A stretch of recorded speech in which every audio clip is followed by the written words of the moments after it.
बेटी आके रो के कहती थी ना कि अबू मेरे ससुराल वाले ये चीज़ मांग रहे हैं, घर में टीवी है आपकी? नहीं टीवी नहीं है, फ्रिज है? फ्रिज नहीं है, वॉशिंग मशीन? नहीं वॉशिंग मशीन।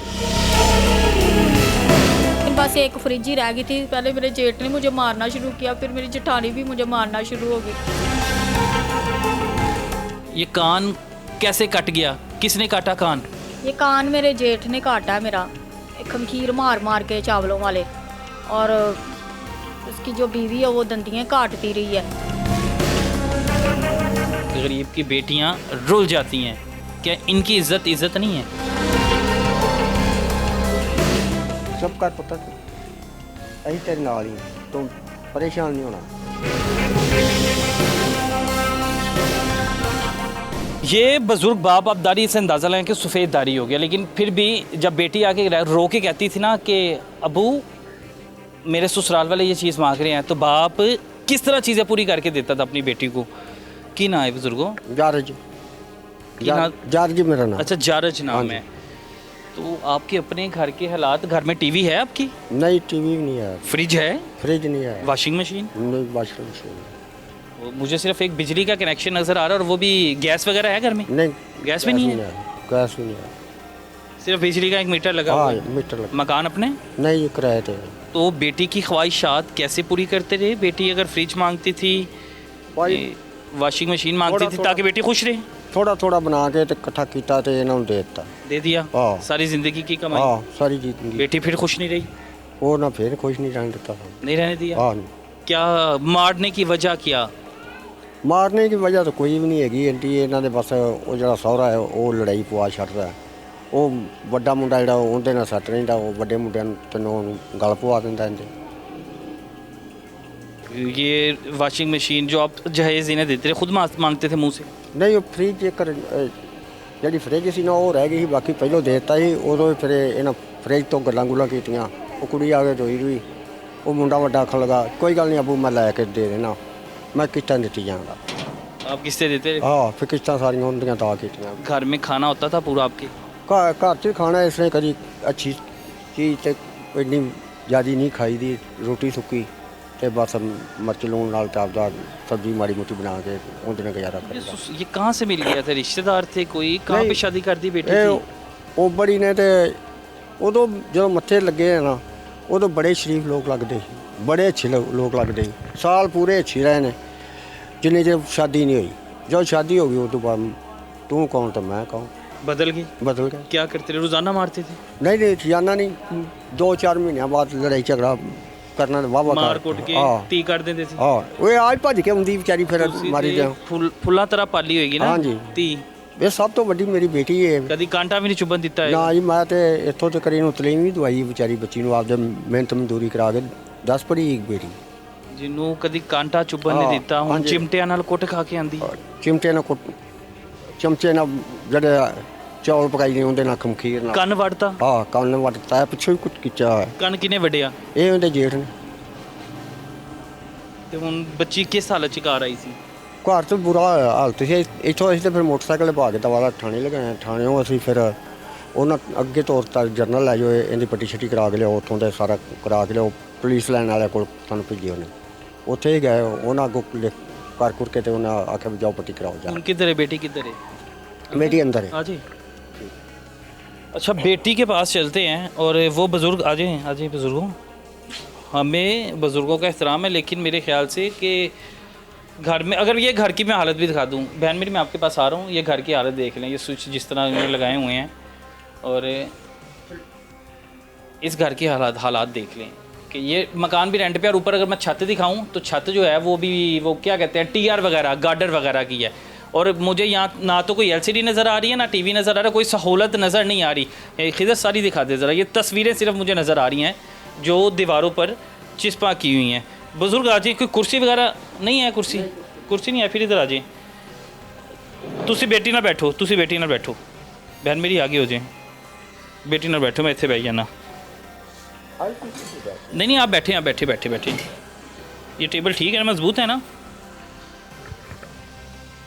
हौसला करें। कितना अर्सा पहले शादी की थी बेटी की? इनकी शादी में 7 साल हो गए। 7 साल हो गए हैं। कोई बहन पसंद की शादी थी? नहीं जी, मेरे अब्बू की मर्ज़ी की है। थोड़ा ऊंची बोलना है। मेरे अब्बू की मर्ज़ी की है। अब्बू की मर्ज़ी की थी तो 7 सालों में जिस दिन पहले दिन ब्याह के गई, बेटियां तो पढ़ियाँ होती हैं ना, बाप ने बड़े लाड प्यार से पाली होती हैं, बाप कांटा नहीं चुभने देते, डांटते नहीं हैं। जाते सारी पहले दिन तशद्दुद शुरू कर दिया उन्होंने।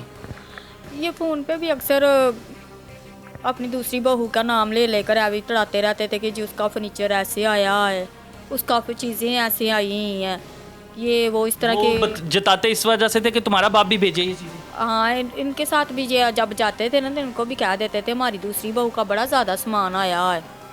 तो ये उनके जहन में होता था लालच कि ये भी दे के ही भेजे। तो मेरे अब्बू ने कहा मेरी तो बड़ी बेटी है, मैंने तो इसको इतना प्यार से पाला, चलो मैं घर बैठा कोई बात नहीं, मैं दे दूंगा। देना तो है ही है, लेकिन बस एक फ्रिज ही रह गई थी पहली दफ़ा जो इसने मेरे साथ। पहले क्या क्या दिया था बाप ने? बेड हैं, सोफ़े हैं, पेटी है और ट्रिपल अलमारी थी। अच्छा, इस तरफ मैं बात पे जाता हूँ, आप कान ज़रा उस साइड पे करें, मुंह साइड। ये कान कैसे कट गया, किसने काटा कान? ये कान मेरे जेठ ने काटा है मेरा, खमखीर मार मार के चावलों वाले, और उसकी जो बीवी है वो दंदियाँ काटती रही है। इसी बात थी, बस अब्बू के साथ ही मेरी बात हो रही है अभी ज़ुबान से। मैं तो अब्बू के साथ इज्जत से बात कर रही हूँ, ऊपर से ये ऊपर नीचे से भागे आए, इनके हाथ में कड़छी थी चावलों वाली। इन्होंने आते साल सुबह सुबह मैं अपने बच्चों को तैयार कर रही थी स्कूल के लिए, उनका आखिरी पेपर था, तो इन्होंने बीच में आके मुझे मारना शुरू कर दिया, मुझ पे हमला कर दिया। इतना पहले मेरे जेठ ने मुझे मारना शुरू किया, फिर मेरी जेठानी भी मुझे मारना शुरू हो गई। ऊपर बैठ के जेठ मेरा ऊपर ही बैठ गया सोफे के ऊपर, उसने फिर गिराया उसके ऊपर, फिर वो खुद बैठा है और उसने मेरे दोनों हाथों से इतने बुरे तरीके से बाल खींच ही रखे हैं कि मुझे ऐसे लग रहा था मेरी गर्दन टूटने वाली है।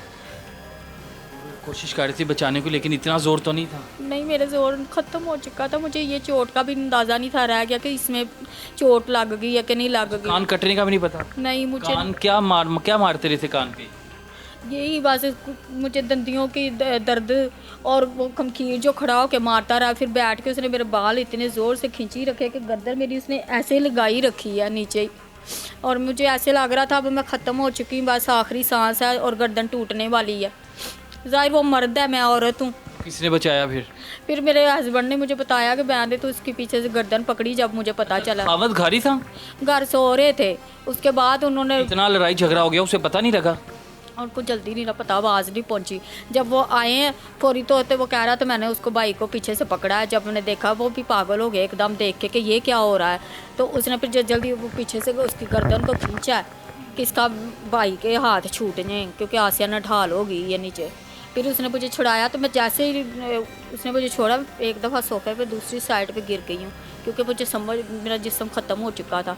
फिर जैसे मुझे थोड़ी सी लगा कि मैं उठकर भाग सकती हूँ यहाँ से अपने बच्चों के लिए, ताकि अब वो उनको मार रहे हैं मेरे हस्बैंड को, तो मैं किसी तरीके से इनकी भी जान बचाऊँ। मैं सीढ़ियों पे आ गई हूँ, पीछे फिर मेरी जेठानी आई है, ऊपर से फिर खड़े हो गए, उसने मेरे ऐसे बाल खींचे, कहती अब तू किधर जा रही, मैंने तुझे जाने नहीं देना। तो मैंने उसकी फिर शर्ट को पकड़ा, मैंने कहा तूने मुझे क्यों नहीं जाने देना, तू दुआएं भी करती है, नमाजें भी पढ़ती है, तू मेरे साथ इस तरह क्यों कर रही है। ये रोज़ाना की बुनियाद पर तशद्दुद होता था, महीने 2 महीने बाद मारना शुरू कर देना? तो जब उनका ज़हन बना होता था, मैं पहले ही अपने हस्बैंड को कह देती थी इन्होंने अब हमारे गाल पड़ना है। क्या घर में आपको आप बता रही थी कि कोई बच्चे जूता पहन के नहीं चल सकते थे कि आवाज़ ना आए उनके पाँव से? हाँ जी, ज़रा सा भी चलते थे, एक कतरा भी मेरा बच्चों का गिर जाता था ना पानी का, उसकी वजह से भी ऐसे जलील कर देते थे बोल बोल के, और लड़ाई लेने की पूरी कोशिश करते कई दफ़ा। ये मेरा सौरे की हरकतें हैं। बच्चे बोल नहीं सकते थे? हाँ जी, अब मेरे अब्बू ने जो मुझे सोफ़ा दिया हुआ है उसके ऊपर एक छाड़ा सा खुद ही बिछा के, तो कहते हैं ये छाड़ा हम धोते हैं, हम बिछाते हैं, ये नहीं बैठ सकते। अच्छा, आप कि वालिद का ही जो सोफ़ा है उस पर नहीं बैठ सकती? हाँ, मेरा वो एक सोफ़ा, इनके कमरे 2 दिखाए थे इन्होंने मेरे। बच्चे तो आपके ज़हनी मरीज़ नहीं हो जाएंगे जिस माहौल में आप बता रही हैं? बच्चे सांस नहीं ले सकते, बच्चे ऊंचा बोल नहीं सकते। किया मैंने, गुजारा किया अब तक किया, लेकिन अब इंतहा हो गई कि उन्होंने मुझे डेड करके छोड़ा। मैं बच्चे तो सहमे सहमे रहते हैं। हाँ जी, मैं इसी वजह से नहीं था इतना शोर डालती होती थी, मैं कहती थी कोई साथ ही नहीं देने वाला है, सारे कह देते हैं आपके घर का मसला है। अच्छा, ये ना गरीब घर की बेटी है, ससुराली है, थोड़ा से तगड़े हैं, तो तगड़े होने का वो फ़ायदा उठाते ना चाहिए। उन्होंने पता है इन्ना पीछे किन्ने आना है, ऐसी जो मर्जी सलूक कर दी, ऐसी धी ਜ਼ਮੀਨ 'ਚ ਘਰਾ ਖੋਦ ਕੇ ਉਹਦੇ 'ਚ ਨੱਪ ਵੀ ਦੇਵਾਂਗੇ ਨਾ ਕਿਸੇ ਨੇ ਸਾਨੂੰ ਕੁਝ ਨਹੀਂ कहना क्योंकि मारे ने पीछे इन्हों के किन्ने आना है। और यही होता है कि गरीब की बेटियां रुल जाती हैं। क्या इनकी इज्जत नहीं है? कसूर ये है कि ये गरीब पैदा हो गई। अच्छा, उसके अलावा बहन मेरी 7 साल इतनी मुश्किल तंगी से गुजार लिए, बाप के अपने घर में आपके कुछ भी नहीं है, फ्रिज भी नहीं है, टीवी भी नहीं है, आपने इन नई चीज़ें देखी, लेकिन बाप ने बड़ी मुश्किल से दी ना। फ्रिज बाप बता रहे हैं कि मैंने इंस्टॉलमेंट पे किस्तें दी। तब भी इन्होंने मेरा बड़ा बुरा हाल किया हुआ था, कुत्तों वाला हाल किया था। फिर मैं तंग आके, मैं पता तो आया था मेरे अब्बू बड़े परेशान आपके है। पास पैसे नहीं हैं? हाँ, फिर तो भी कहा? मैं फिर ना तंग आके उधर से निकली। मैंने घर से आकर इनको बताया कि मेरा उन्होंने कुत्तों का हाल किया हुआ है एक फ्रिज की वजह से। तो दूसरा सारा फर्नीचर दिया। मेरे उधर घर जाके चेक भी कर सकते हैं कि इतनी बड़ी LCD लगी हुई है मेरे कमरे में, जो मेरे अब्बू वगैरह ने दी थी मुझे। तो अंदर अंदर शर्मिंदगी भी होती थी कि मैं बाप को सफ़ेददारी आ गई है, बाप के जिस्म पर झुड़ियाँ पड़ गई और मुझसे फ्रिज का कह रही। हाँ जी, मैं बड़ी अंदर ही अंदर टूट जाती थी कि क्या करूँ अब, मैं कैसे करूँ इस बात को हल, क्योंकि मुझे पता था मेरे अब्बू मेरे लिए कुछ भी कर सकते हैं। बाप सारी जिंदगी कर्जा उतारते। हाँ जी, कर्जा तारना पैंदा फिर बात दी ला ला ते हुण भी मैं गल मुसीबत पै गई तो मैं घर दी इंतजाम ਜਦੋਂ करना ਤੁਹਾਨੂੰ ਪਤਾ ਸੀ ਲਾਲਚੀ ਨੇ ਕਿਉਂ ਆਪਣੀ ਧੀ ਉਹਦਾ ਹਾਲ ਵੇਖੋ, ਬੱਚੀ ਪਤਾ ਨਹੀਂ ਸਾਲ ਬੱਚੀ ਦਾ ਆਪਣੀ ਹਾਲ ਵੇਖੋ। शादी होने तो पहले उन्होंने ਸਾਨੂੰ ਪਤਾ ਲੱਗਣ ਹੀ ਨਹੀਂ ਦਿੱਤਾ ਕਿ ਵੀ ਅਸੀਂ ਏਡੇ ਬੁਰੇ ਲੋਕ ਆ। ਸਾਨੂੰ ਤਾਂ ਉਹ ਸ਼ਾਦੀ ਹੋ ਗਈ ਆਸਰਾ ਦੋ, ਉਹਨੂੰ ਕੋ ਧੀਏ ਕੁਛ ਨਹੀਂ ਹੁੰਦਾ, ਨਾਲ ਆ। ਚੁੱਪ ਕਰ ਪੁੱਤ, ਅਸੀਂ ਤੇਰੇ ਨਾਲ ਹੀ, ਤੂੰ परेशान नहीं होना। चुप चुप चुप। मैं अब यही फील करती हूँ कि मेरे जाना तो नहीं है ना, उस जहन्नम में तो नहीं जाना। नहीं, मुझे वहाँ से मेरे बच्चों का हिस्सा मिल जाए, मैं उधर से सेपरेट हो जाऊँ बिल्कुल, मेरा घर बार, ताकि मैं भी अपने बच्चों को अच्छी कोई थोड़ी बहुत लाइफ दे सकूँ। देखिए ना, वालिद सर पे है अल्हम्दुलिल्लाह, वो कह रहे हैं कि मैं भेजना तो नहीं ना वापस उन्होंने उन दो शख्स से। अजे नहीं भेजना है जी, अजे जिन्ने चिर इन्दा हिस्सा मनीचे का नहीं घर चों इन्दा सारा इनू और नहीं हिस्सा मिलता बजुर्गो, छड़ दिओ, लानत पाओ।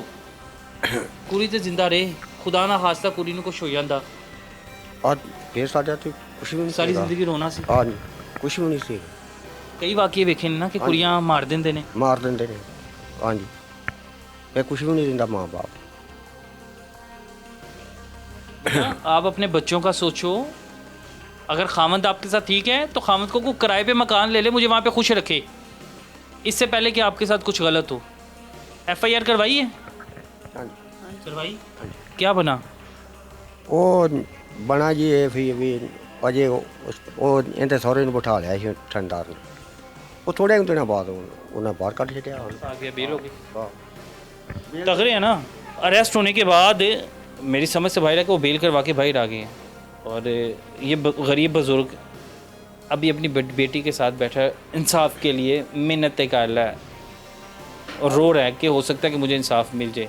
क्या कहना है बुजुर्ग? मेरे तो मिहनत जी नवाज शरीफ घर आगे भी अपनी मरियम साहब आगे भी कुछ साडा इंसाफ करे, फिर साढ़े कोई साढ़े उन्होंने दे असीं अगे अर्जी करनी है बस। चलिए जी, अल्लाह ताला आपके हक़ में बेहतर करे और अल्लाह ताला इनको कोशिश करे कि इन्हें इंसाफ मिलना चाहिए। अगर दुनिया में नहीं होगा तो आखिरत में तो होगा। इस बुज़ुर्ग का जो पुलिस वाले हैं, पंजाब पुलिस अदालतें इस बुज़ुर्ग की सफ़ेददारी का लिहाज रख रही है। गरीब हालत में किधर बेटी को लेके जाना है, कोई अल्फाज नहीं मेरे पास।